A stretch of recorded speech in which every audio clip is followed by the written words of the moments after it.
Hello everyone, hope you all are doing well. Class 10th chapter Human Eye and the Colorful World last video में हमने start किया था. Last video में हमने structure of आई पढ़ा था. उसमें हमने डिफरेंट पार्ट्स ऑफ आई पढ़ा था और हर पार्ट का फंक्शन किया था. आज हम स्टार्ट कर रहे हैं कुछ क्वेश्चंस रिलेटेड टू फंक्शनिंग या वर्किंग ऑफ ह्यूमन आई. कैसे काम करते हैं ह्यूमन आई, उससे रिलेटेड वो क्वेश्चंस करेंगे जो आपको बोर्ड में पूछे जाते हैं. आपकी क्वेश्चंस की प्रैक्टिस साथ साथ हो जाएगी, आपको अलग से क्वेश्चंस नहीं करने पड़ेंगे. सो फर्स्ट क्वेश्चन है, give the characteristics of image formed by eye lens on retina.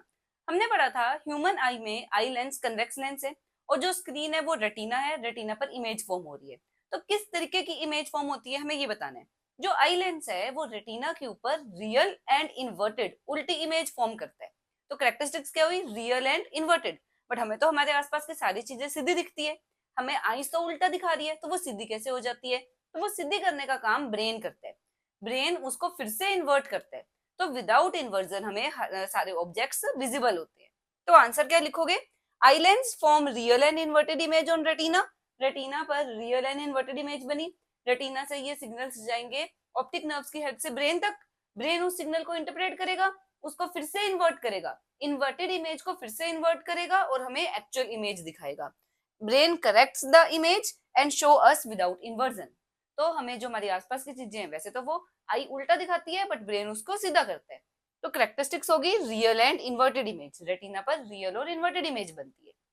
Next question, what do you mean bye persistence of vision, give its use या एप्लीकेशन. हमें बताना है परसिस्टेंस ऑफ विजन क्या होता है. आपने कोई चीज देखी, उसकी इमेज रेटिना पर बनी. अगर हम उस ऑब्जेक्ट को हटा देंगे तब भी जो इमेज है वो हमारे रेटिना पर 1/16 ऑफ अ सेकंड के लिए रहेगी. मतलब इमेज परसिस्ट करेगी. हमने ऑब्जेक्ट हटा दिया, ऑब्जेक्ट हटाने के 1/16 ऑफ अ सेकंड तक वो इमेज रहती है. इसी को परसिस्टेंस ऑफ विजन बोलते हैं. तो डेफिनेशन क्या बनी, image of object persist on retina for 1/16 of a second even after removal of the object. Object को हटा देने के बाद भी 1/16 ऑफ अ सेकंड इमेज रहती है. This continuation of sensation of image for some time even after the removal of object. ये जो कॉन्टिन्यूअस सेंसेशन है कि इमेज वहीं पर है even after removal of object, इसी को परसिस्टेंस ऑफ विजन बोलते हैं. यूज कहाँ पर करते हैं, आपने वो फ्लिप नोटबुक देखी होगी जिसमें बहुत सारी ड्राइंग्स बनाई होती है. उनको तेज स्पीड से चलाते हैं तो वो ड्राइंग्स मूव करती हुई दिखती है, स्टिल ना होकर मूविंग दिखती है. वो क्यों होता है, क्योंकि हमारे ब्रेन में इमेज रहती है 1/16 ऑफ अ सेकंड के लिए. वो जो फर्स्ट पिक्चर है वो हटा दी, सेकंड पिक्चर आ गई, उतने में थर्ड आ गई, फोर्थ आ गई. अभी हमारे दिमाग में पिछली इमेज होती है और अगली इमेज हमें दिखा दी जाती है. तो इसलिए हमें वो सारी अलग अलग ना दिखकर एक कॉन्टिन्यूशन में दिखती है और वो मूव करती हुई दिखती है. यही सेम प्रिंसिपल सिनेमेटोग्राफी में यूज होता है. सिनेमा में बहुत सारी पिक्चर्स को एक साथ चलाया जाता है, 24 फ्रेम्स पर सेकंड इतनी तेज स्पीड से चलाया जाता है कि वो हमें सारी पिक्चर्स अलग अलग ना दिखकर एक मूविंग ऑब्जेक्ट की तरह दिखती है. तो क्या लिखोगे, इन cinematography it is due to persistence of vision that we are able to see moving pictures in cinema hall. कैसे हमें मूविंग पिक्चर्स दिख रही है, बहुत सारी पिक्चर्स को 24 फ्रेम्स को पर सेकंड चलाया जाता है. इतनी तेज चलाया जाता है कि हमारे दिमाग में अभी पिछली पिक्चर होती है, इतने में अगली पिक्चर आ जाती है, फिर नेक्स्ट पिक्चर आ जाती है. तो हमें वो सारी पिक्चर्स डिफरेंट ना दिखकर एक ही दिखती है, कॉन्टिन्यूशन में दिखती है due to persistence of vision. इसीलिए हमें चीजें मूविंग दिखती है in videos. So it is due to persistence of vision that we are able to see moving pictures in cinema hall. Pictures are projected at a screen at a speed of 24 frames per second. 24 frames को एक second में दिखाया जाता है. तो हमारा brain उसको different images की तरह परसीव ना कर एक ही कॉन्टिन्यूअस मूविंग इमेज की तरह दिखता है. तो इस तरीके से सिनेमेटोग्राफी में यूज किया जाता है परसिस्टेंस ऑफ विजन प्रिंसिपल को. नेक्स्ट हमने करनी है दो टर्म्स, एक least distance of distinct vision और एक फार पॉइंट. हमने कोई सपोज बुक पढ़नी है, हम कितने डिस्टेंस पर रखकर बुक को क्लियरली पढ़ पा रहे हैं, या कोई ऑब्जेक्ट देखना है कितने डिस्टेंस पर मिनिमम होना चाहिए कि हम उसको क्लियरली देख पाए. अगर आप कोई बुक बहुत ज्यादा पास रख के पढ़ोगे तो आपसे पढ़ा नहीं जाएगा, वो ब्लड विजन शो करेगा, आंखों पर स्ट्रेन पड़ेगा. तो कम से कम 25 सेंटीमीटर दूर रखने पर जो ऑब्जेक्ट है वो क्लियरली विजिबल होता है. तो ये जो 25 सेंटीमीटर डिस्टेंस है इसे बोलते हैं least distance of distinct vision या नियर पॉइंट. कहां पर रखने पर, मिनिमम कितने डिस्टेंस पर रखने पर मुझे ऑब्जेक्ट की क्लियर इमेज दिख रही है. सो द नियरेस्ट पॉइंट या minimum distance eight which object must be place. कितने मिनिमम डिस्टेंस पर ऑब्जेक्ट प्लेस करना है so that normal I can see it clearly without any strain. बिना किसी आंखों के पर दबाव पड़े हम उस ऑब्जेक्ट को क्लियरली देख पाए। अगर नॉर्मल ह्यूमन आई है जिसको कोई स्पेक्स नहीं लगी हुई, मतलब जिसकी जो आई साइट है वो प्रॉपर है, तो वो देख सकता है अबाउट 25 सेंटीमीटर पर रख के। 25 सेंटीमीटर पर रखकर हमें प्रॉपर दिखेगा। उसे पास रखेंगे, उसे कम डिस्टेंस पर रखेंगे तो ब्लर्ड विजन होगी। आप करके देख लेना, बुक को बहुत क्लोज रख के पढ़ने की कोशिश करो, नहीं पढ़ पाओगे। इसको नियर पॉइंट भी बोलते हैं। डी से रिप्रेजेंट कर लेते हैं, कैपिटल डी, ये हो गया 25 सेंटीमीटर। हम कम से कम 25 सेंटीमीटर पर रख के पढ़ पा रहे हैं। ठीक है, अब दूर कहां तक देख सकते हैं हम? कितना दूर तक देख सकते हैं? इन्फिनिटी तक। अगर किसी की आईसाइट प्रॉपर है, बिल्कुल सही आईसाइट है, नॉर्मल ह्यूमन आई के लिए जो आईसाइट है उसके लिए जो फार पॉइंट है, कहां तक वो मैक्सिमम देख पाता है, वो इन्फिनिटी है। तो फार पॉइंट क्या हुआ?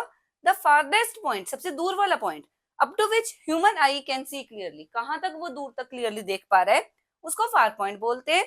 और नॉर्मल आई के लिए इसकी वैल्यू इन्फिनिटी है। तो हम कहां से कहां तक देख पा रहे हैं?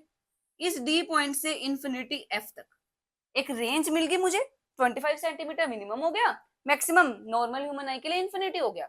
तो ये 25 सेंटीमीटर से इन्फिनिटी तक के डिस्टेंस को रेंज ऑफ विजन बोलते हैं। तो नेक्स्ट क्वेश्चन है, what do you mean by range of vision? It refers to all distances between near point and far point. Near point मतलब 25 सेंटीमीटर, फार पॉइंट मतलब infinity. Near point और far point के बीच के जितने भी distances हैं, इस रेंज को रेंज ऑफ विजन कॉल करते हैं।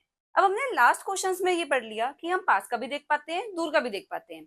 25 सेंटीमीटर से लेकर इन्फिनिटी तक जितने भी ऑब्जेक्ट्स हैं उनको हम देख पा रहे हैं। इसी एबिलिटी ऑफ आई को to see nearby objects as well as far object, nearby मतलब पास, फार मतलब दूर, the ability of eye to see nearby as well as far objects, इसे power of accommodation of eye बोलते हैं। अब ये possible कैसे है? जो आई लेंस है वो फ्लेक्सिबल है, हमने ह्यूमन आई के जो पार्ट्स करे थे उसमें भी किया था। वो फ्लेक्सिबल है, उसकी शेप साइज चेंज हो सकता है। कौन करता है? Ciliary muscle. Ciliary muscle eye lens को थिक और थिन बनाता है डिपेंडिंग ऑन द कंडीशन की ऑब्जेक्ट कहाँ पर प्रेजेंट है, और हम पास का भी देख पाते हैं, दूर का भी देख पाते हैं। इसी पावर ऑफ एकोमोडेशन ऑफ आई का क्वेश्चन कैसे आता है पेपर में? या तो सीधा दे देंगे define power of accommodation of eye, how does ciliary muscle works, या what is accommodated eye, what is unaccommodated eye. तो इस आंसर में आपके ये सारे क्वेश्चंस कवर हो जाएंगे। सो आंसर देखते हैं। It is the ability of eye to see far objects as well as nearby objects. Eye की एबिलिटी कि हम फार ऑब्जेक्ट्स, जो दूर पड़े ऑब्जेक्ट्स, उनको भी देख पा रहे हैं, नियर बाय ऑब्जेक्ट्स को भी देख पा रहे हैं clearly by changing the focal length of eye lens, eye lens की फोकल लेंथ को बदलकर। और कौन बदल रहा है focal length? It is changed by action of ciliary muscle. Ciliary muscle जो आई के लेंस की फोकल लेंथ है उसको चेंज करने के लिए रिस्पॉन्सिबल है। अब अगर तो हम देख रहे हैं डिस्टेंट ऑब्जेक्ट्स, जो ऑब्जेक्ट दूर है, जब ऑब्जेक्ट दूर है आई रिलैक्स स्टेट में हम बड़ी आराम से दूर वाले ऑब्जेक्ट देख सकते हैं। इसको अनएकोमोडेटेड आई बोलते हैं। जब हम दूर का देख रहे हैं, हमारी आंखों पर कोई स्ट्रेन नहीं पड़ रहा, डिस्टेंट ऑब्जेक्ट है, इन्फिनिटी पे या बहुत दूर पड़ा है ऑब्जेक्ट, तब आई अनएकोमोडेटेड स्टेट में होती है। सिलरी मसल फुली रिलैक्स्ड होंगी, आई लेंस थिन होगा। ये याद रखना, थिन है लेंस तो फोकल लेंथ ज्यादा, थिक है लेंस तो फोकल लेंथ कम। आई लेंस थिन है and has large focal length. But अगर ऑब्जेक्ट पड़े पास, नियर बाय ऑब्जेक्ट है, आई लेंस एकोमोडेटेड होगा। यहाँ अनएकोमोडेटेड था, यहाँ पर एकोमोडेटेड होगा। पिछले वाले का सारा रिवर्स हो जाएगा। सिलरी मसल कंट्रैक्टेड स्टेट में आ जाएगी, आई लेंस थिक हो जाएगा, और जब आई लेंस थिक हो गया फोकल लेंथ स्मॉल हो जाएगी। तो इस तरीके से सिलरी मसल आई लेंस को थिक और थिन बनाता है ताकि हम पास के ऑब्जेक्ट्स को भी देख पाए, दूर के ऑब्जेक्ट्स को भी देख पाए। इस आई की एबिलिटी को power of accommodation of eye बोलते हैं। अब देखते हैं नेक्स्ट क्वेश्चन। क्वेश्चन है, explain why we can't see our surrounding clearly when enter a darken cinema hall from bright sunshine but our vision improves after some time. हम बाहर bright sunshine में हैं, जब हम ज्यादा रोशनी में हैं तब प्यूपिल का साइज छोटा होता है ताकि हमारी आंखों के अंदर ज्यादा रोशनी ना जाए। उसी छोटे प्यूपिल के साइज के साथ हम एंटर कर गए in the cinema hall. Cinema hall में तो अंधेरा है, हमारा प्यूपिल का साइज तो भी छोटा है, तो जो प्यूपिल का साइज है वो एकदम से नहीं बढ़ जाता, उसको बढ़ने में थोड़ा टाइम लगता है। तो जब हम ब्राइट सनशाइन में थे प्यूपिल छोटा था, हम डार्क रूम में गए प्यूपिल अभी भी छोटा है, तो हमें क्लियरली नहीं दिखेगा। बट धीरे धीरे जो प्यूपिल है वो एक्सपैंड होना शुरू होगा, प्यूपिल का साइज बड़ा हो गया तो हमें आसपास का क्लियरली दिखने लग जाएगा क्योंकि ज्यादा लाइट एंटर करने लग जाएगी आई में। तो यही हमने आंसर में लिखना है। सो आंसर है, it is because in bright sunshine size of प्यूपिल is small, छोटा है ताकि हमारी आंखों के अंदर ज्यादा रोशनी ना जाए। As we enter the cinema hall, very little light enters our eye, क्योंकि प्यूपिल का साइज छोटा है तो आंखों के अंदर रोशनी कम जाएगी, and we can't see the properly, हम अपनी सराउंडिंग को सही से नहीं देख पाएंगे। क्योंकि adjustment of size of pupil take some time, उसमें कुछ टाइम लगता है, धीरे धीरे प्यूपिल का साइज बड़ा हो जाएगा। अब प्यूपिल का साइज बड़ा हो चुका है, vision improves as more light enter our eye, क्योंकि प्यूपिल का साइज बड़ा है, हमारी आंखों के अंदर ज्यादा लाइट एंटर करेगी और हमें क्लियरली दिख जाएगा। इसी का उल्टा होगा अगर हम किसी डार्क रूम से एकदम रोशनी में जा रहे हैं। जब हम डार्क रूम में है, प्यूपिल का साइज बड़ा है, जैसे हम रोशनी में गए अभी भी प्यूपिल का साइज बड़ा है, तो बहुत ज्यादा रोशनी हमारी आंखों के अंदर जाएगी, जिसकी वजह से हमें वो रोशनी चुभेगी, ग्लेयर फील होगा। तो धीरे धीरे प्यूपिल का साइज छोटा हो जाएगा और विजन इंप्रूव हो जाएगी। तो क्वेश्चन दोनों फॉर्म में आ सकते हैं। ये टॉपिक हमने प्यूपिल के जो फंक्शन, इरिस का फंक्शन, वहां पर भी किया था। अब ये क्वेश्चन का आंसर आप कमेंट करके बताओगे। सेम है, how does size of pupil change when we move from, कैसे चेंज होता है जब हम ब्राइट सनशाइन से डार्क रूम में जाते हैं और डार्क रूम से ब्राइट सनशाइन में जाते हैं। आपने आंसर लिखना है कि किस केस में प्यूपिल कंट्रैक्ट हो रहा है, कंट्रैक्ट मतलब छोटा होना, और किस केस में प्यूपिल एक्सपैंड हो रहा है, एक्सपैंड मतलब बड़े होना। सो इसका आंसर, दोनों पार्ट का आंसर कमेंट करके बताओ। आई होप आपको आज का लेक्चर समझ आया होगा।